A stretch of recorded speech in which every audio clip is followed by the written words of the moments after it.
All right, welcome back to episode 6 today of our talk show. Your host. I'm here with my co-hosts, Chris and Wayne. Today, we're going to be talking about why men don't have close relationships or close friendships. And we're going to get the conversation started and right now here. So how you fellas doing? Doing good? All good. I'm glad to be here. Thanks for tuning back in with us for episode 6. Glad to be back here. We have some good conversations.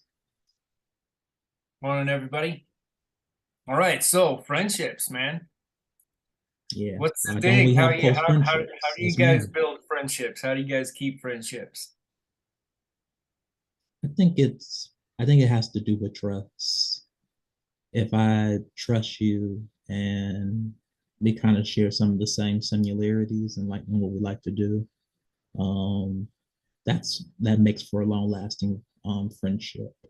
But to answer the question, why don't we have close friendships, is basically because it's just certain times where in friendships it starts to deteriorate. You might see that this friendship is not really good for me and it's not serving my mental health to the best of my ability. And I see that it's not going to last a long time. So that's one of the reasons why sometimes, I had to end friendships because it wasn't serving me to the best of my ability that I can handle it. Another reason why I think men don't have close friendships is because it has to do with the type of friends you have at that particular time in your life. So I was talking to this one guy and he I thought he was a pretty cool guy and I thought he was a good friend to have at the time. I was like 15 at this time, but I started to see I got in his car one day and I thought he didn't really smoke. But he pulled out a vape while he was smoking, while he was driving. And I'm not going to say that that's illegal or anything like that, but when you jeopardize by doing that behind the wheel, that's where I see that I don't think that this is going to work out for you. Shouldn't be doing that behind the wheel. Like, that's just unacceptable. Like, I mean, we're grown, we can do whatever we want to do, but I think that you need to be really present when you're driving. You know what I mean? You don't want to jeopardize anybody's life by doing that while you're trying to drive. It doesn't make sense to me. But that's just kind of been like some of my experiences. Do you guys have any experiences that maybe you had in the past, friendships that you thought that why you don't have close friendships anymore? Anything like in the past that you had to Now, deal with? I'll say that, for me personally, being in the military and always moving around, it seemed like every place I went to, I made new friends there. But then the friends of the past kind of just faded away. And I've kind of gotten used to, and also growing up, I went through like 9 different schools in 12 years. And so for me, I'm kind of used to people coming and going in my life. And when I went to the military and started, growing up as an adult, the friends that I grew up with, they kind of faded away because they thought I was turning somebody different. And, we kind of grow at different paths. And so I just got used to just people just coming and going. And now I got to the point where it's like I don't expect people to stay. I've kind of learned to just appreciate you while you're in my life, and I just wait for the. I'm not that I'm actively waiting, but in my mind, I just assume that eventually you're just going to go on your own way, and so that's why I really don't have any close friendships because I'm guarded because I don't want to be too close to somebody and really like think like, man, this guy right here, like he's my best friend. Like we're gonna be friends till we're in our 60s, and then next year, like they're gone. And so I just kind of keep to myself with that. Yeah, I resonate with that one as well, man. What's the point mentality, right? Like just so tired of putting in the effort to get it, to not get it in return, or to not get what I'm looking for, you know, which is maybe it's an issue between my communication. But I honestly think it's just a societal thing nowadays. Nobody's used to being friends anymore. I think everybody's been so busy working. Like I'm 38, so you know the bulk group of my friends are, you know, in their 40s, 45, 50. I'm also in the trade, so most of the people I'm around are usually older than me, and they're just not used to being in group environments. They're not used to being around people, and the pandemic definitely didn't help that. You know, everyone kind of reclused and was comfortable with staying home. You know, well, I didn't say they didn't get comfortable. They learned to be comfortable staying at home, like with all the restrictions and everything. And that's a really dangerous part of life, is that when you get comfortable being alone, you're fine with it. You literally just don't care if there's people in your life because you're content all on your own.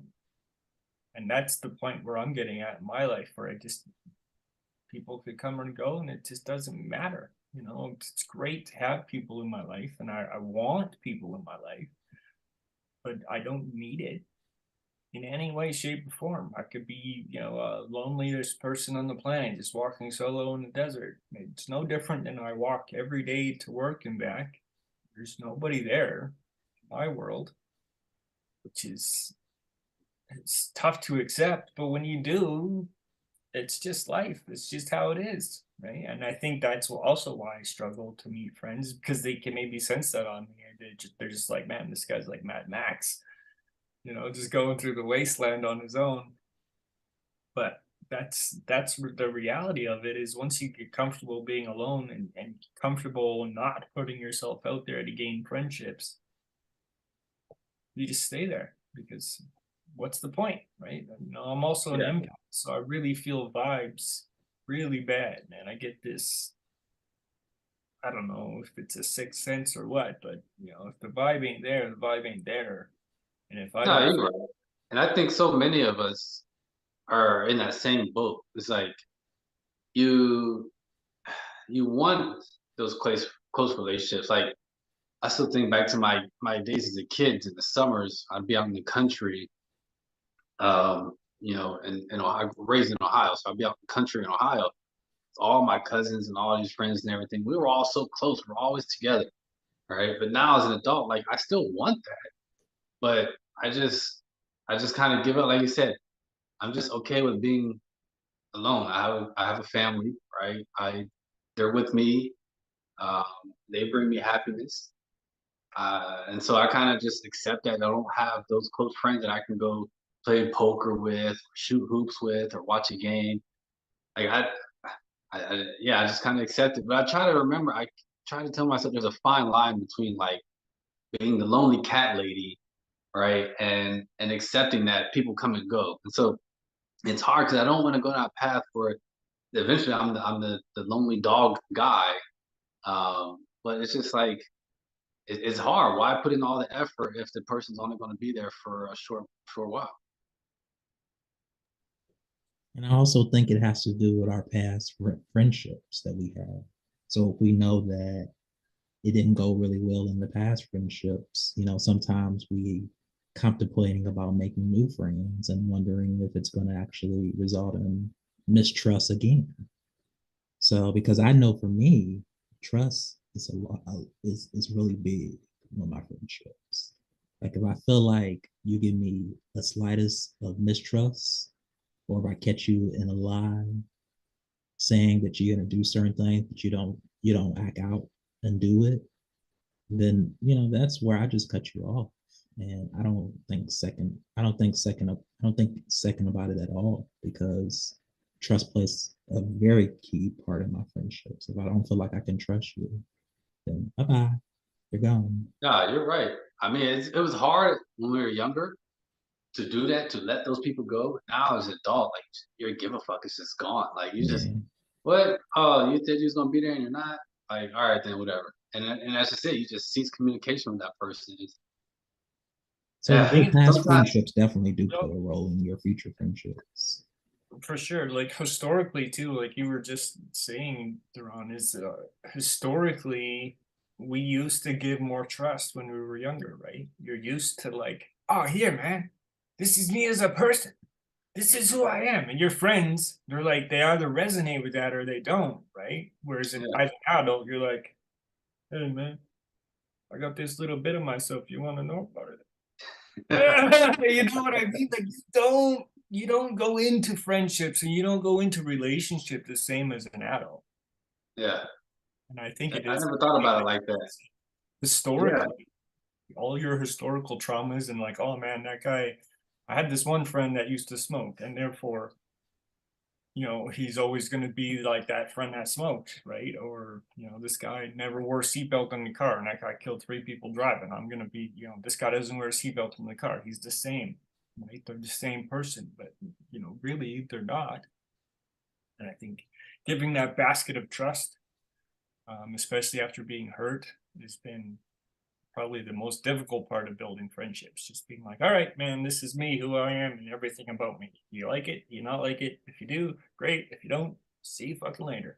Yeah, Duran talked about the past, right? Where I mean, we've all been there, and I'm sure people who are watching this, guys, they've been there too. Is the reason why they're so guarded is that you've let somebody in, a guy, a girl, whatever, and you were close friends, and then they turn around and use that information against you or to belittle you in some type of way. It's now you're just like, I'm going to keep everything to myself, right? Um, Another thing too, part is the societal norm is that as men, they think that men don't need close relationships, right? Um, Men don't go to the bathroom together like women do. Like we go to a restaurant, we're all three at a dinner table. I'm like, all right, I'm going to the restroom real quick. Chris, you're not going to get up and go with me, right? like, Duran, you're not going to get up and go with me. But if this is my wife and her friends, and they're going to go to the bathroom, hey, I'm going to the bathroom. Hey, me too. All right, and then they're going, and you would, and so I think like because we don't have that super close connection that way with other guys that we don't need. But that's not true. Like we need those close connections. We just don't need it as often. Like I don't need to see a homeboy like every single day, right? I don't need you to come by my house every day. I don't need you to call my phone every single day. But it's nice to know you're there, right? Like I said, every once in a while we get up, play a pickup game or something like I used to when I was younger. Before families and things like that, we had those connections. But now it's like the societal, like I said, the society, the norm is that men don't need those close relationships because we have so many other things to worry about. Man, there's nothing better than hearing, I got your back. I Oh got yeah, your back. And if you're dealing with some shit, you're going through some stuff, man, you ever, you know, I got you. And to really genuinely know that that person actually like cares and actually has your back, I don't think there's a better feeling as a man, especially, you know, a lonely man in this world. There's nothing that just is so in like in just enthralls my heart to hear something like that from somebody. Man, I got your back, dude. It's okay. Like I really do have that. I think men do need each other, but we've been completely remodeled to think that we don't, man. And we absolutely do. And our community, this community that we're creating is clear signs of that, man. For TikTok to blow up like yeah, it's just there's a reason for it. But men want this thing, man. You guys want bros. We want bros. You know, go out yeah, there and find them, man. Talk to a dude. If you're at a gym, man, you seen the same guy in that gym for the same year that you are, and you guys haven't spoken to each other. That guy wants to talk to you. They And I, want to make friends, right? and I think it also goes back to vulnerability too. A lot of men are not vulnerable.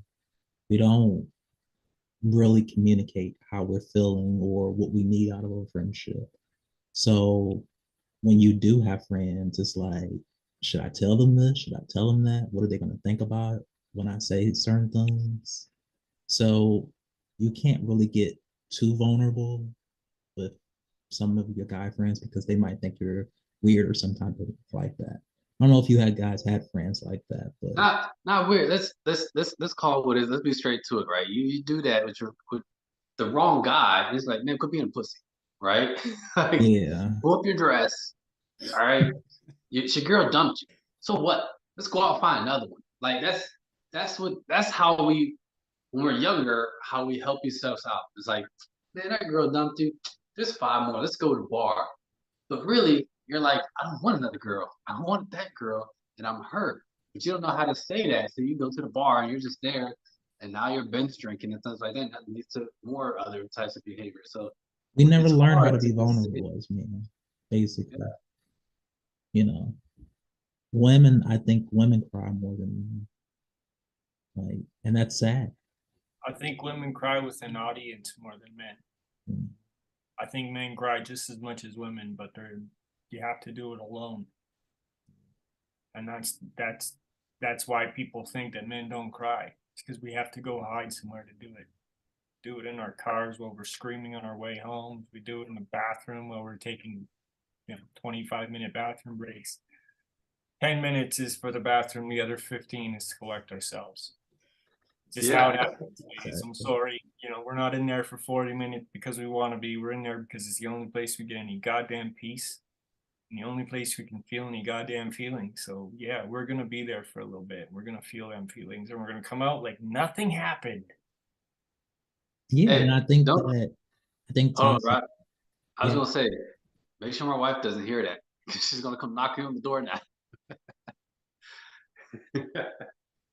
No yeah, more therapy on the toilet. yeah. Toxic masculinity plays a lot a role Yeah, in it why we does. don't have close friendships because people don't, men don't want to open up and say how they really feeling or what they need or what they want because they're conditioned to be strong. But if you're my friend, I think I only have one close friend that asked me, would text me and say, "How are you doing? Really, how are you doing?" A lot of my friendships were in the past were like really, we'll check on each other once in a while, but it's not consistent like I have with my one friend. So that was new to me. I had to get used to, I had to rewire my brain and said, well, my other guy friends don't call or text that much because I'm assuming they okay. So I guess that's what it is. But when you have one close friend that actually just texts you and asks you, are you really okay? It kind of revalidates your feelings that, maybe this is what a close friendship looks like. And that, you know, then versus when I had my other friends, didn't really, they didn't really care that much about each other, No, so to you just speak, brought up a good point. You just brought up a good point that for me, I always have a problem of reaching out to somebody and checking up on them, and I always heard no news is good news, right? So I just figured my homeboy not calling me, then everything's good on his side, and if they're not calling me, they know that everything's good on my side. But that's not true. It's really not. And so you get to the point where it's like, all right, who's gonna make the first move? And then when we do link up, it's like we don't talk about any of the issues that we have going on. Hey, how things going with you? Oh, good. You good? All right. And then that's it. We watch the game or whatever. It's like no actual conversation being had there, or like dancing around like everything else. Like inside, like man, I just want to tell you, like man, I had to struggle at work, but and blah blah blah blah blah. But you're afraid to say that because of you want to be that strong guy. It's like man, I can handle it myself. I got it. Yeah, I think the first time I broke down in front of my mother was like last year because I was just going through a lot of things, job wise. I was just mentally stressed out, just mentally drained from some of my past relationships. And I think that was the first time she ever saw me cry, which is sad because, you know, men, we can cry now. There's nothing to be ashamed about that. But I just always had that feeling that that would make me less of a man if I if I didn't cry in front of people. But, we're moving past that now and we can talk about it. But like to answer the question, like close friends, like I think you have to just kind of evaluate, who's going to be there and who's not. And if you can have those intimate conversations without it, making it seem strange. Because a lot of times we're not going to open up like that. I know for me, I'm not going to open up that completely with, another guy. So let me ask a question because I feel like the people that will watch this, our viewers, would have this question. It's like, so how do you know when you can be vulnerable with somebody, or how do you get to that point? So, I Chris, think what do you think about that? I think you can't wait. You can't you can't you can't determine whether the person is ready to hear who you are. Just like when we were kids, like I talked about, man, bring that fucking basket and dump it out in front of them. And if they resonate, they resonate. If they don't, you've saved yourself so much time fooling them and fooling yourself about the person that you're not. And I find, yeah, man, I don't have friends because I'm 100% vulnerable to everybody I meet. I don't give a shit. You know, here I am. Here's my wounds. Here's where I came from. Here's my past. Here's my garbage. Here's my junk. Man, you still want to talk to me?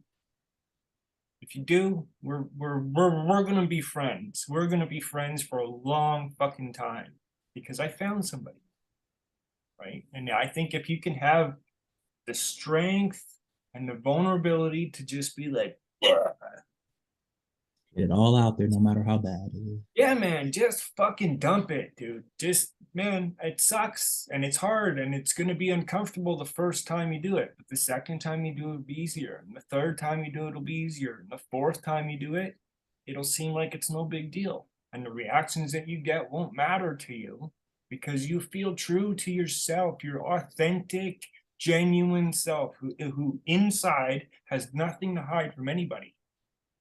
I've got nothing that I care to hide from anyone ever. You want to know something about me? Ask me about it. I'll tell you every little dirty, gritty detail. We resonate, we resonate. We don't, we don't. It's Yeah, not and the I think that you have to, it goes back to trust when you can be vulnerable with people. Because like I said, if I'm not gonna just tell people all my baggage and my shit without a level of relatability and trust. I have to be able to relate to you and understand that you go through problems too, just like I did. Why are we hiding things from each other? We're both men trying to survive the world. So Well, yeah, go ahead. yeah, so we should be able to have that open dialogue without it being judgmental or without it being weird or whatever. Because we both guys and we both struggling. So it just goes back to how well you know the person and get to know them and just being able to relate to them in general. You know? And so to sum it up, like to get back to the question, like when do you know is that time when you can be vulnerable enough? And Chris said, like, just put it out there. Now, obviously, with some context to that, right, Chris? You're not saying like on day one, hey, here's everything about me, right? But like, you're not going to waste a whole lot of time. Like a whole year has gone by, and that's why I want to show some context with Duran. You're saying too that you're not going to wait a whole year to get to know somebody to be like, all right, I think we're friends. I can tell you all this stuff. Like there's Yeah. some things like, all right, you're not going to share It's years in the all your making. financial stuff with them, but right, Years in the making. Like yeah. So there's a fine line in there, and we don't have the answer, but I don't. I'm sure a lot of people are thinking like, when can I be vulnerable? And part of it is like, if this is a person that you've hung out with a few times, and you feel like as a guy, yeah, this is a guy I think I can hang out with. We kind of relate. Then you gotta let it be known, like if there's something that's in your past, like man, I've had this crazy ex-girlfriend. What about you? And you just maybe start with one small thing that you're okay with being out there, and then see how that works. And then maybe if they reciprocate, then you know it's a match right there. And you know, bro code, whatever it is, guy code, like cool. He shared, I shared, we're good. Then you can build on to more things. Like, man, I'm really having relationship problems right now, or I'm super stressed at work.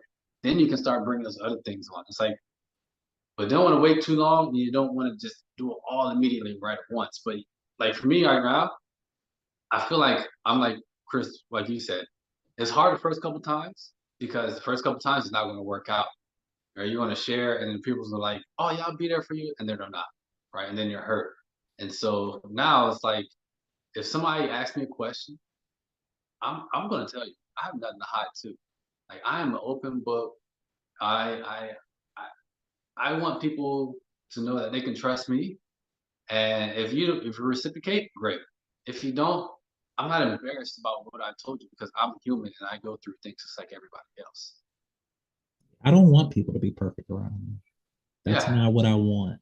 I want someone that I can trust, someone that I can relate to, and just be able to go there and just talk about anything and everything if it's within reason, you know.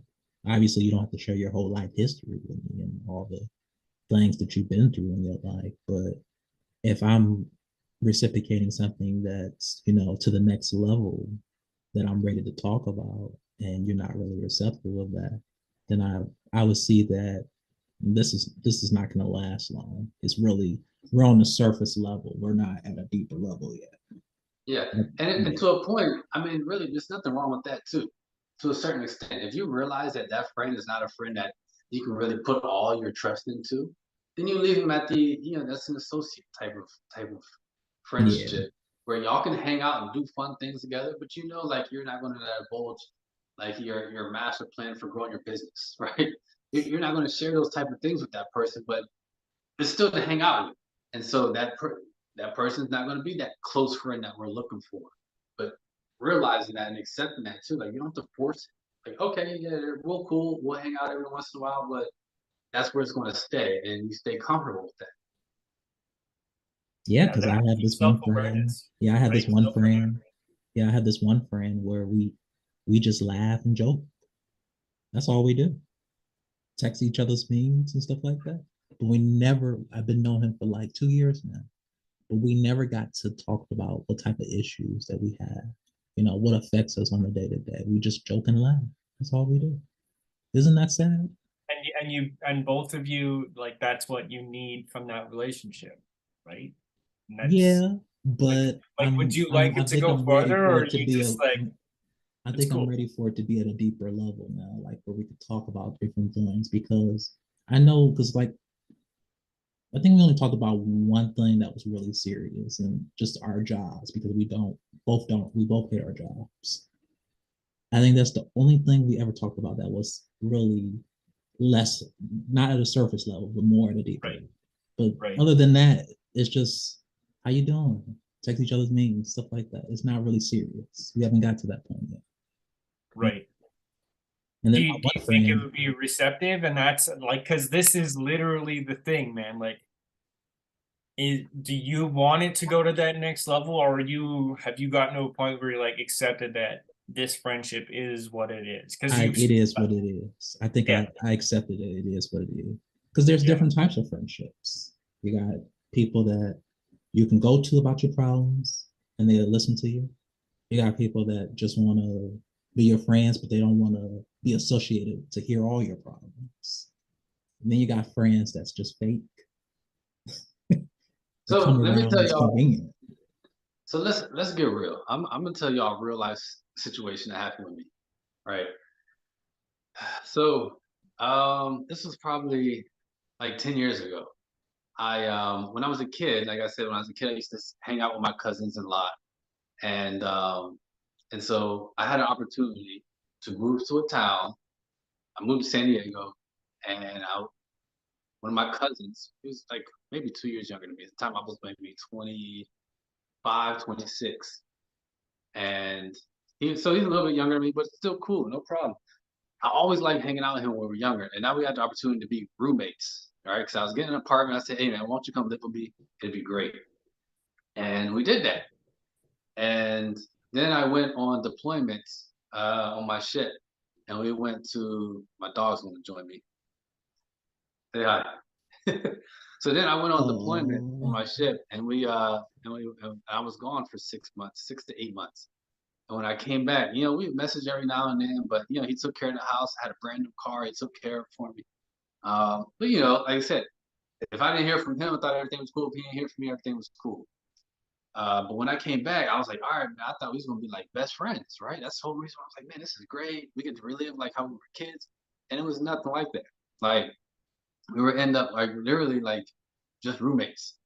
And so I was kind of hurt, but I never knew how to express it. Was that, man, I thought we was gonna be like best friends and always hanging out.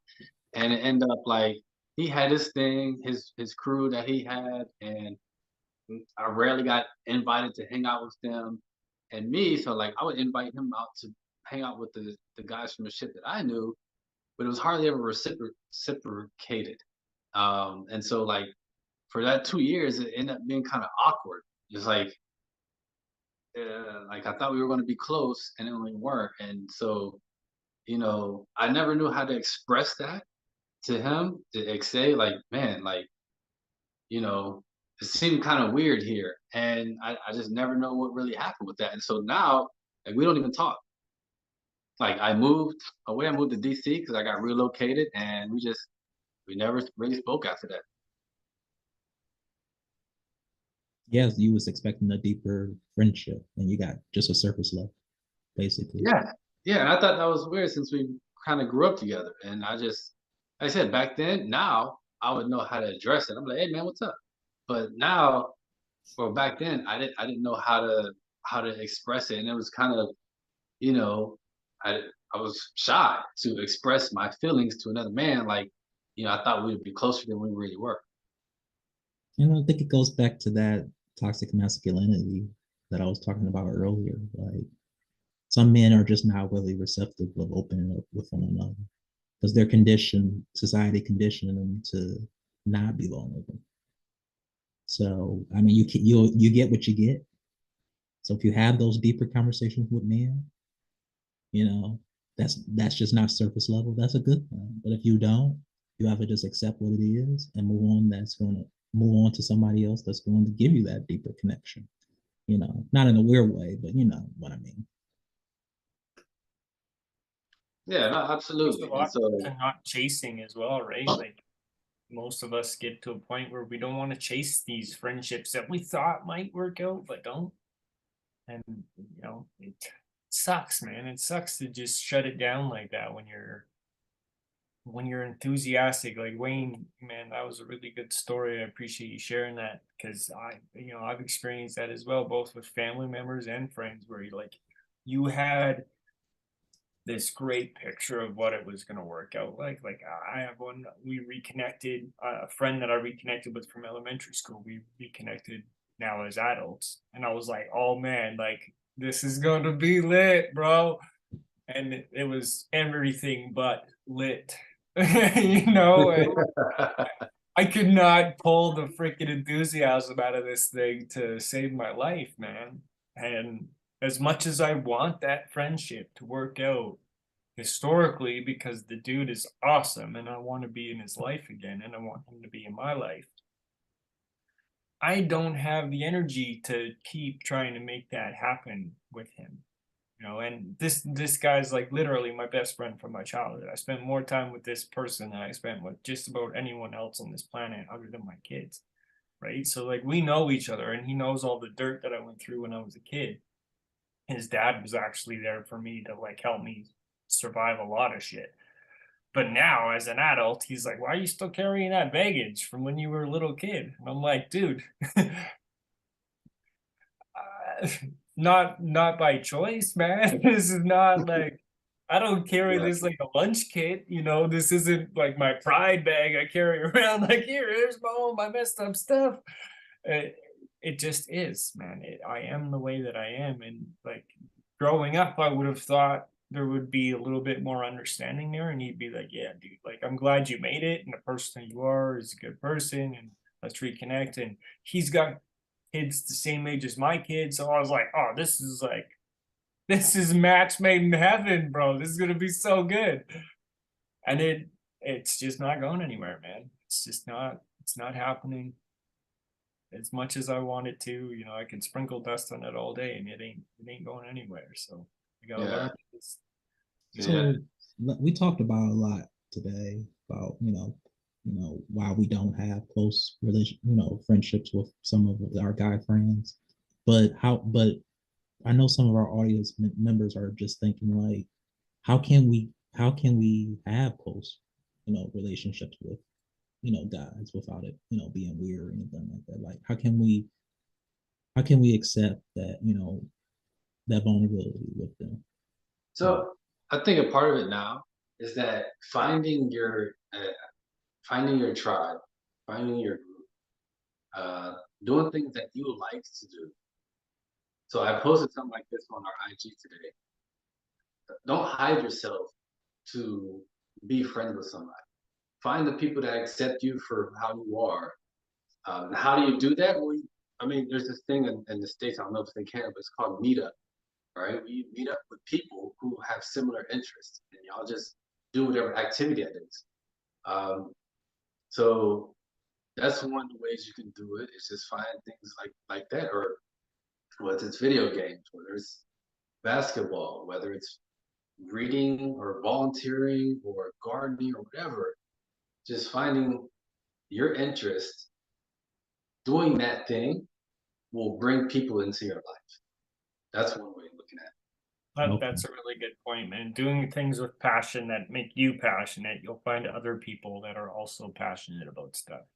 And that is like, that's a really good glue to start building a friendship with. So like without going too deep, it's like a good source pool, right? To find people. And that's a Yeah. good point, Wayne, because that's not something often people think about. But I noticed that like when I start getting into the mental health field and like talking about men's health, I'm meeting a lot of really cool men who are also doing the same thing, right? Like in a very short period of time, my acquaintance list has went from 0 people to about 1,000 people. Because there's a lot of men that's lonely out there. It really Yeah, is. man, there's a lot. And maybe I could just be that guy that we send memes back and forth to, right? Whatever. That's great. I could use that, right? And I know other people could use that. I got some good memes, man. If you want to be meme bros, let's be meme bros. But Yeah. I enjoy the deeper things, but I'm learning to appreciate those little small, teeny tiny friendships now as well. As much as, I want that really deep, gritty stuff, like Wayne said, man, sometimes you just gotta accept what it is and for the period that you get it and for what it is. I would rather have those little teeny tiny, tidbits of friendship, the meme friends, than no friends at all. Yeah. So you At have to least it's start something. small before you go bigger. That makes Yeah, sense. right. At least it's something when you're sitting in your house alone and you're bored and you're lonely, you can throw out a meme and at least get a laugh back, right? Or at least, you never know. Something. Hey, you can send them to me, man. I'll laugh. That's it. No, I want to talk to you on a deeper level. We're far past that superficial garbage. I mean, that is true. Like, I mean, literally, like, for the people watching this, we met online on a men's mental health group, literally, like, what, a month and a half February. ago? Yeah, February. And not to say like you guys are my best friends, but we really form a connection amongst us three that has really grown. And as we progress in our friendship, we'll be able to share even deeper stories, have other people do that. And if you're not in our Discord, I'd really advise you get in there because it's a really good conversation that's happening there. Like the guy Kyle that met yesterday, the military guy, and we started chatting all types of. I think I fell asleep texting him, and so when the last time I fell asleep texting another guy, like, and my wife's like, "Who you texting?" I was like, "Man, this guy I just met on the line on the chat." But those type of the connections that we're looking to have with you guys, our viewers, and while we're forming this community, is a way for us like-minded men to meet each other. So yeah, I'm really glad I met you guys, and look forward to seeing how this continues. Yeah, likewise. I think we're gonna be doing just great. Like if we keep having these conversations, we can impact men around the world. I'm serious. Like if our Discord grows and blows up, we can go global. That's what I'm picturing. Yeah, Hey, boys. real quick, not to mention, all right, I'm repping his shirt right now. Anthony, our first guest on the show from Dad Can We Talk. Anthony, I can't wait to meet you when you come up here. That's why I'm repping his shirt today. So, yeah. Go follow Anthony Ray. He has his own podcast. He was our first ever guest star on our show. So go ahead and go over there and follow his channel if you haven't. But we're gonna wrap this up today, guys. I really appreciate all the good conversations like we normally have. This one was very needed that we need to talk about because there's a lot of men that's struggling in the world. They don't know who they can turn to, but we are their support system. You don't have to be psychiatrists, therapists, or any clinicians to just be our authentic selves and help other people that's in need. We are down here to help each other, and we are down here to understand that as men, we go through feelings. We have these different days that our emotions up and down. Doesn't matter. But when we form this group, when we talk about all this stuff that we just hold in, but when we let it all out and talk about it, it helps us to bring us together, all around the world. But on that note, I really appreciate you guys for continuing to stick and talk about these topics. The following week, we are going to have two veterans on our show. That's going to be a good conversation. I think the conversation is going to be around parental alienation. So stay tuned for that. We got you covered. We're going to be having some good conversations about that. And on that note, do you guys want to wrap up and say any final words? I'll just say that if y'all have things that we're not talking about that y'all want to hear, send it to us on TikTok, YouTube, Discord. Let us know what y'all want to hear as well, and we'll have this conversation. And definitely, our guest list is filling up. So if you want to join, this is for all of us. So bring your stories, and this is a judgment-free place to release. All right. Any final thoughts, Chris? I just want to say thank you guys for joining us again today. I really appreciate having a safe place for us all to speak. I appreciate Wayne and Duran for everything you added for today, man. There's some really good stories, really good conversation today. So can't wait till next time, and we'll see you guys for all episode 7.